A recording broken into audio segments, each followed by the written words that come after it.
This is KEZI 9 News at 6:30. University of Oregon Senate Task Force took a major step in addressing sexual violence on campus today. The task force gave its recommendations to Interim President Scott Coltrane at its meeting. And KEZI 9 News reporter Sarah Hurwitz joins us live here in the studio to break down that list. Sarah.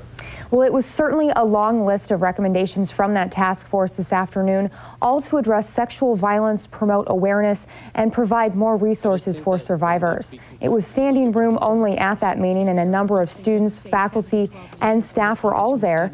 Along with a number of recommendations, the task force pushed the idea of immediately suspending plans to expand fraternity and sorority life, as well as creating a sexual assault task force specifically for fraternities and sororities.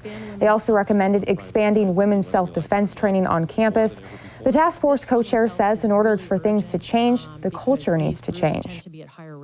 Unfortunately, sexual violence is part of the culture of many universities in the United States, and preventing sexual violence will require changing the culture of the university at all levels, beginning with senior leadership.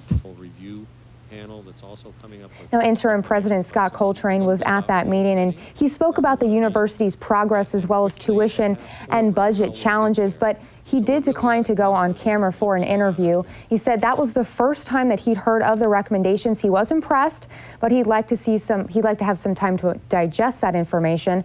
Also at the meeting, the search committee gave an update on their progress for a new president. They announced different from previous years, the University of Oregon Board of Trustees will choose the new president. Live in the studio, Sarah Hurwitz, KEZI 9 News.